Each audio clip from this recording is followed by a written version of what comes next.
So tell me about like the financial side to what it is that you do. Because that alone is one of the top 3 reasons why people get divorced is kids, they don't agree on parenting, finances, or they don't agree on faith. Those are the top 3. Yeah, so money is a funny one because we combine our finances, I believe it was the first year. Before we got so married. we weren't even married. It was like 4 full years of being together. So we kind of joked we were already married.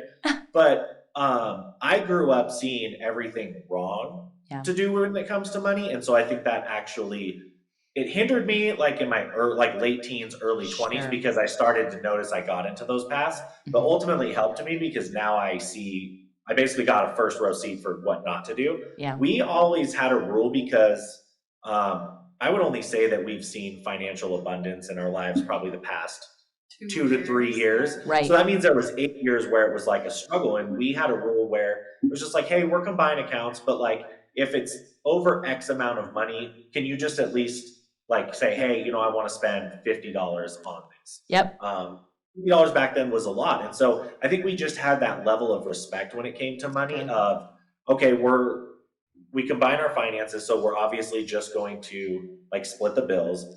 But if you want something, like don't feel like you can't say anything or you have to sneak around and like get it, like try and hide it or something. That's good. Oh my gosh, I remember that when I was little. Don't tell dad. And I'm always like, okay, I'm like running up the back stairs with my clothes. I'm like, wait a second, I'm going school shopping. I got this like years ago. It's so old. But I think it was just having that healthy respect and open dialogue with each other to feel comfortable saying, I'd really like to go buy this, or hey, can we maybe do this with our money? Obviously, like as time goes by and you create more success, less of that. Like if I want to go spend $20, I don't have to be like, can I go spend $20? You know what I mean? But I think for us, and for couples just starting out, I think that's a really easy way to start. Yeah. Is to just say, hey, we're just going to have open dialogues when it comes to money. And let's just figure out, and it doesn't have to be like a limit or anything, but let's just figure out something that works for us where we're both taking our finances seriously in a way that we want to get to.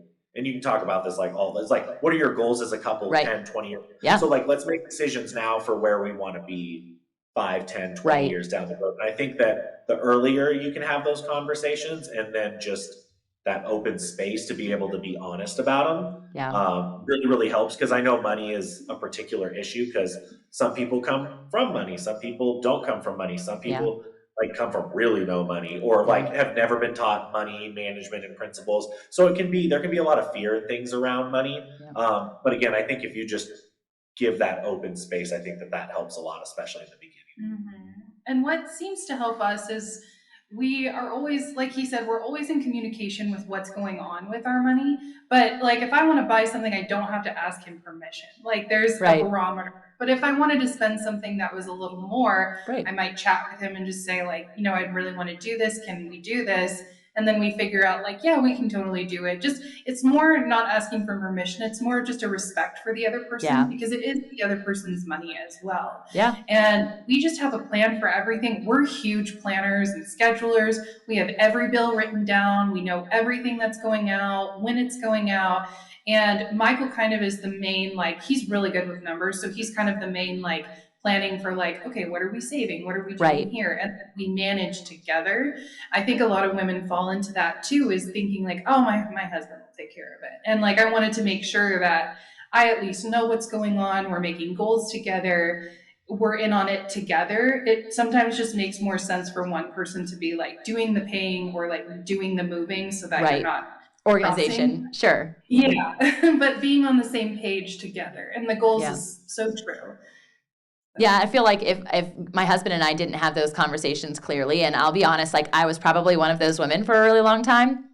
And before I started effectively nurturing the business that I'm in now, I was an entrepreneur. He's an entrepreneur. He had his thing going. We always shared a bank account. So I never felt like I didn't have access or that I could or couldn't spend anything, but I really didn't know how his business was operating. And so I would just see large chunks of some come in and then large go out, large come in, large come out. And so honestly, I kind of lived in my financial element as a married couple in fear of like, I don't have any control.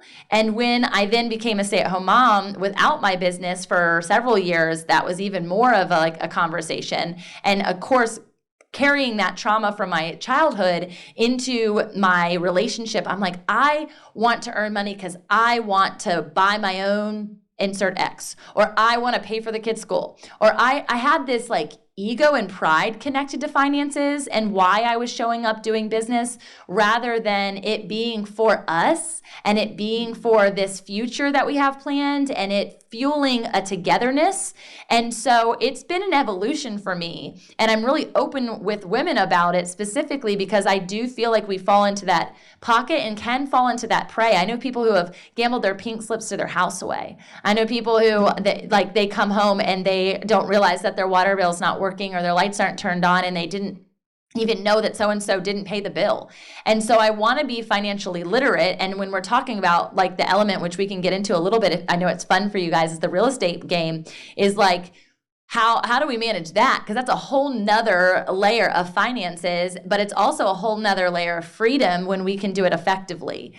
And so that's something we're playing around with. We have a really cool like trust plan with how our kiddos are going to have access to said money, because we don't want them to have the mailbox money but not have to work for it, right? Like there's a whole bunch of elements to that. So as you guys are stepping into multiple arenas of business at this point, and I'd love to share too with the audience, like what exactly do you do? What does your company do? Because I know it will help them.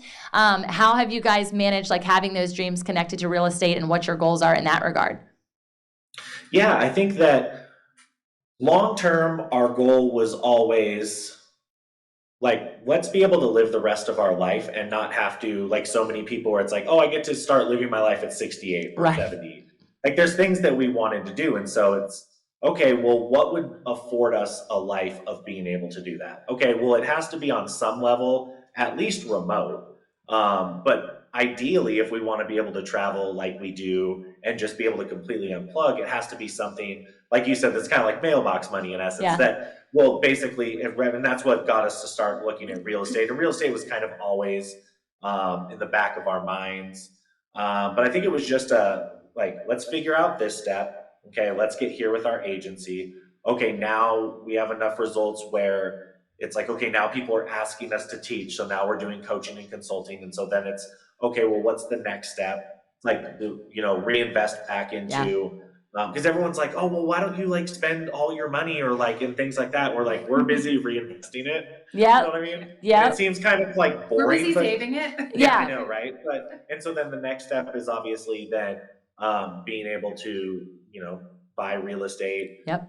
pay more down on it and things like that. And just really start to step, like, it's almost like how we teach in like programs that most people do. Like, here's your pain point and like, here's the solution. So it's A Yeah. and B. So A is where we are right now, and B is where we ultimately, if we could just snap our fingers, that would be the perfect situation. Right. Okay, well, what are the steps then we need to take? It's good. Well, first we need to start a business, become an expert. And so we're just slowly taking those steps.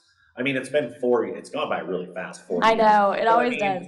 And the next 4 or 5 will go by really Yeah. fast too. And so I think that was one of the biggest lessons I always learned, is that time will go a lot faster than you think it will. I So know. you might as well start planning as soon as you possibly can, because you could wake up and 5 years could be gone and you realize you never even really planned that 5 years. They just sort of happened and you were a Happened, yeah. passenger.